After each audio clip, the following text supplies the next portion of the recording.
What is going on, everybody? And here we are, the 35,000 subscriber Q&A. So I did a little poll on Twitter asking you guys if you guys wanted, a Q&A kind of video. You guys definitely said yes. If you guys are not following me on Twitter, I plan on doing some more stuff like this in the future. And then on my Instagram, I did a post, an Instagram post, and then a comment of that feed or whatever. I asked you guys to ask me some questions. So in this video, I'm going to be going through you guys' questions and answering, several of them. I'm not going to be able to answer all of them like I did in my last Q&A, which was like at the end of the year, but which probably means that maybe on Twitter in the future, I might do a Q&A on Twitter. So if you guys have a Twitter, you should probably think about following me on Twitter if you really want to get your question answered, because it's really difficult now to get back to everybody. Actually, I take that back. It's basically impossible now to get back to everybody. So the first question I'm going to answer today is technically going to be a personal question, but I'm really not going to answer it completely. And this is by Cynthia. So Cynthia, if you're watching this right now, you said I better include this. So I'm including it as the first question, which is tell us a little bit more about the wonderful woman in your life. If you guys didn't know, I'm in a new relationship. Her name is Faith. If you guys were in the live stream the other day, she was actually in the comments of the live stream. So I'm not going to tell you guys too much about her because I would like to save that. That's just going to be like a little mystery thing. And I'll save that for the video sometime in the future whenever we actually do a video together. Don't know when that's going to be. It's totally up to her. But a little bit about her, which is kind of beneficial for you guys in this channel, is she's going to be in the Air Force National Guard, right? So that's going to be a cool new military experience and whatnot. But if you guys haven't seen, she is freaking beautiful. So go to my Instagram and just look and just see how lucky I am. But yeah, that's pretty much all I'm going to say. I'm going to save the rest of it for our video at some point in the future whenever we do one together.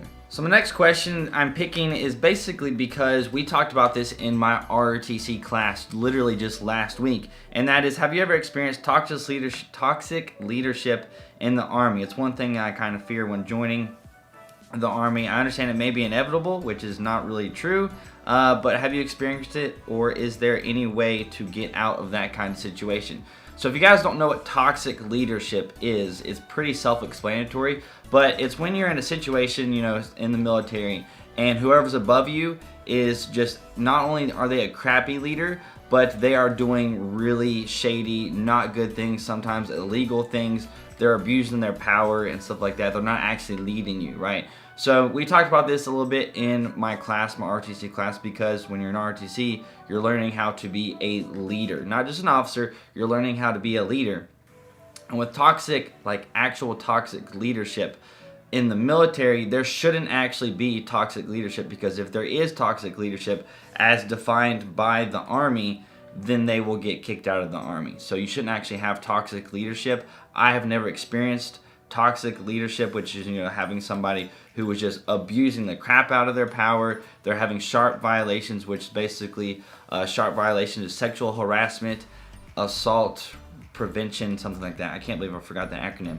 Then you have EO, right? So somebody who's basically being racist, right? So you can't have those kind of situations in the military, and if that happens, then they will get kicked out of the military. But I have had, I guess I would say, bad leaders who definitely at times were buttholes for no reason. Not just at basic training with the drill sergeants. They're supposed to be mean. They're not really supposed to be mean, but they're supposed to be very strict. But I have had leaders, not like main leaders, but platoon sergeants and something in some short-term training situation I've been in where I felt like that NCO did not really care about us. So I've had those situations, but I haven't ever experienced toxic leadership, and if you do, that leader should be kicked out of the military.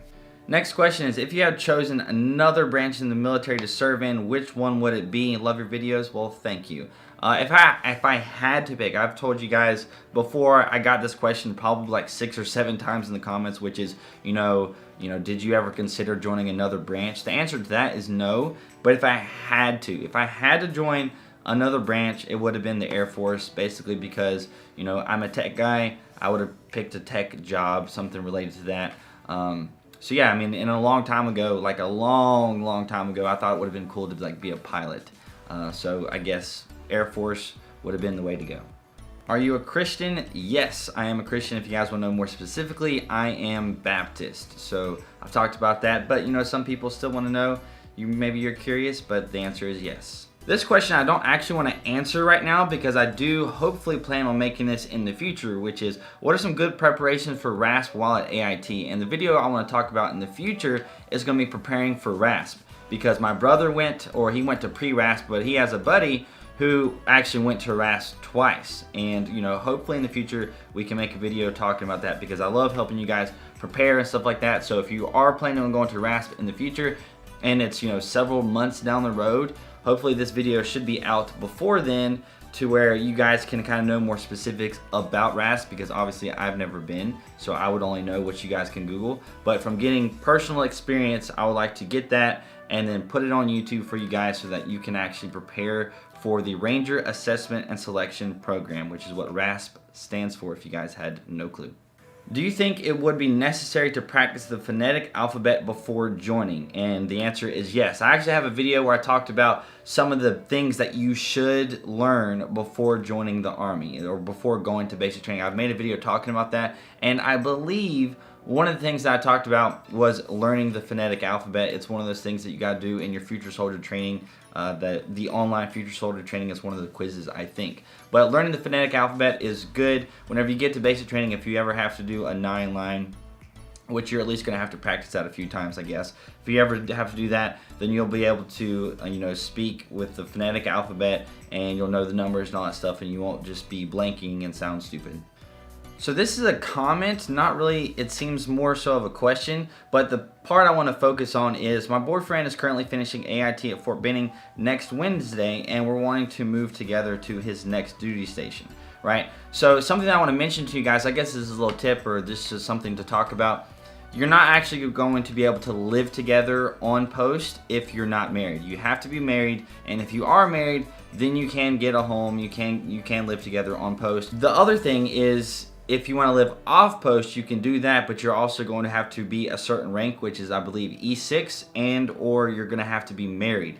So if you're wanting to live with your boyfriend, that might be difficult because you're saying he's your boyfriend, so you're not married yet. So you can't, through the military, live together, but you could always, get an apartment off post, and then he could come and see you or whatever. But that's just something for you guys. You can live together if you are married, no matter what rank you are. If you are married, you can live together. It'll just take time for the housing and stuff to get set up. Next question is, what made you want to be a 25 Bravo, and have you ever built a PC before? So the reason I picked 25 Bravo was because it was most similar to my college major as far as the Army goes, and it was kind of similar to computer engineering kind of stuff. And yes, I actually have built a PC before. I actually built my PC over here. Maybe I'll throw a picture up, I'm not sure. But I built my PC. When you're in 25 Bravo school, you're going to put together PCs. And then I've done it in high school and stuff like that. So I've done it several times, and 25 Bravo was just similar to that, and or just my interest in things in college. This one's gonna be super simple, which is how long does AIT take? And the answer is it varies depending upon your AIT. So if you wanna look up how long an AIT is for whatever MOS, just literally Google it and you will get the answer, because there's no set length of AIT, right? There's only basic training, which is a set length, and then you have AIT. If you're doing one station unit training, basic training is still the same length, but then the rest of that time that you're gonna be at that station, it's going to be like the AIT portion of your one station unit training. So basic training is always the same amount of time. AIT varies. So here's gonna be a pretty serious one. I don't really like having my opinions or views or stuff out there on a whole lot of like super serious stuff, because to me it's semi-pointless, but a lot of you guys ask me all the time, so I'm gonna give you guys a general point of view or whatever on this, and that is, what is your opinion on the gun control debate? There's a lot of gun control stuff going on right now in the news. And do you think we should have stronger background checks? And then there's another part of that, and I honestly don't even understand what it means. But my opinion on gun control is I don't want guns to be taken away. Point, plain, and simple. I don't want that to happen. Background checks, that's something that I'm kind of indifferent on. It doesn't, the background checks right now, it takes all of 2 seconds. So if it took all of 4 seconds, that wouldn't hurt my feelings whatsoever. So I know Congress and all that stuff, I kind of trust them to kind of figure things out. But, there's those things in life that I try not to stress too much about because I can't really do too much about it. I've got my AR-15, I got a shotgun, and I have a pistol, right? So those are the 3 weapons that I have, and I don't want them taken away, and I want to get more in the future. So as far as gun control goes, I don't think that taking away guns is the answer. And I also don't think that, giving every single person in the world a gun is the way to go. I know people talked about, giving, or I think Donald Trump talked about, giving teachers and stuff, weapons and stuff like that. And I saw this one lady who was a teacher, and she's like, I don't want to have a weapon. I don't even know how to work it, blah, blah, blah, all this stuff. And it's like, well, yes, of course, because you would be the teacher that they wouldn't give it to. And I'm not saying that I'm arguing for, all teachers getting weapons or whatever. I'm just saying that, good people should have them. Ex-military people, I think that they know how to operate a weapon. I think that's perfectly fine. And I don't think you should take weapons away from the good people because bad people are going to get them, like literally no matter what. What is a good memory you had from being a kid? This one's kind of difficult because I actually think I had an amazing childhood. If you guys did not know, I am one of 8 kids, and I was also homeschooled up until 5th grade. So I was homeschooled through 5th grade. So a lot of my time as a child was just spent at home playing, jumping around on the trampoline, doing some homework and stuff. So what would be a good memory? This is actually hard for me to think about because sitting here thinking about it, I can think of a whole lot of like really awesome fun memories, but it all kind of just boils down to, whenever I was homeschooled and I was younger, we had 2 trampolines, and it was like the most fun thing ever to jump on the trampoline. So a fun memory would be like me and my brothers and sisters jumping on the trampoline like literally all day, just just having a blast on the trampoline, literally flipping back and forth between them. So it's not necessarily a specific memory, but just that in general from my childhood was one of the greatest things ever. It was just like you're homeschooled, you're free, there's no pressure whenever you're a kid. You can just do whatever the freak you want for the most part, and it was fun. So the last question I'm going to answer is actually technically 2 questions, but this is going to be the last one for this video, and that is, didn't your channel used to be a gaming channel? Why did you stop posting videos about video games, and do you ever have free time to game anymore? So yes, my YouTube channel used to be called Shoot 'em Up 89, so if you ever look back at my older videos, you'll see in, I think this corner,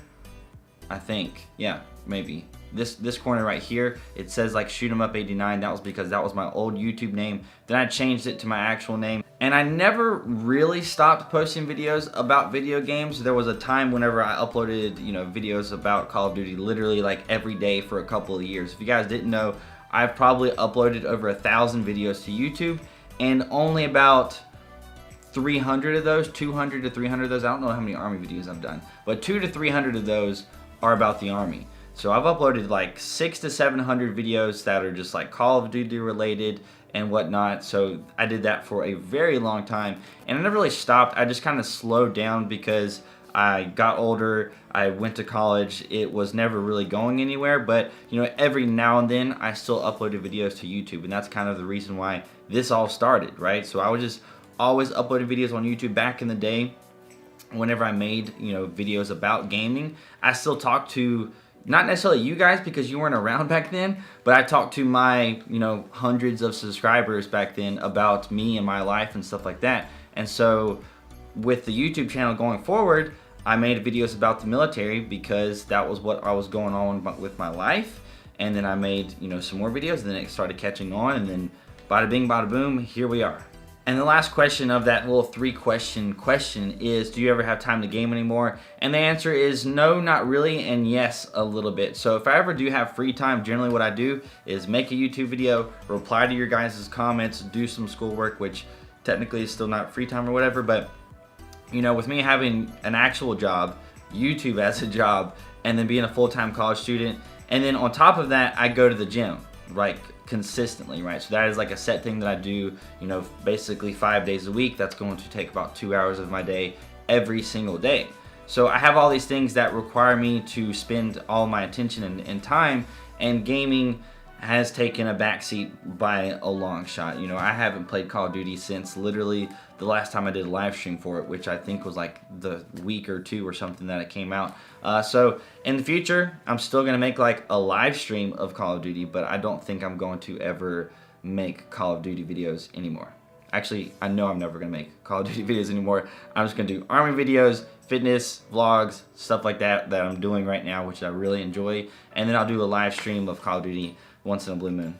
So that is it for this 35,000 subscriber Q&A. I'm not sure how long it went on for, because there was a few times there where I was thinking about the answer and I'm like, I didn't really know, with the, the whole childhood memory thing. That was a difficult one for me to answer. But yeah, if you guys made it to this video, I hope you guys enjoyed it. I'm gonna like to do more of these throughout the year whenever things are going on, because there's so many of you guys who are new to me and my channel and you don't know what the heck is going on. If you do want to learn more about me, if you're like, who's this Matt Ward guy? What does he do? What does he do in his spare time or whatever? Like, if you're asking those questions to yourself, you can go ahead and follow me on Instagram and Snapchat, because those are the two places where I upload basically on a daily basis. Snapchat, I post daily. Instagram, I think I at least post on the stories daily, and then an actual picture every couple of days. That's generally what I do. So they're just like my personal thing. So if I'm on Snapchat or Instagram, I'm not talking about Army related videos or whatever. I'm just doing my life, sharing my life with you guys, and I hope you guys enjoy it. So thank you guys so freaking much for watching. I'm really looking forward to the rest of this year. 35,000 subscribers actually in 1 year. So next year, I can't even imagine where we're going to be. I mean, I can imagine, but I can't even imagine, if you know what I'm saying. So I hope you guys have an amazing day, and I'll see you guys later.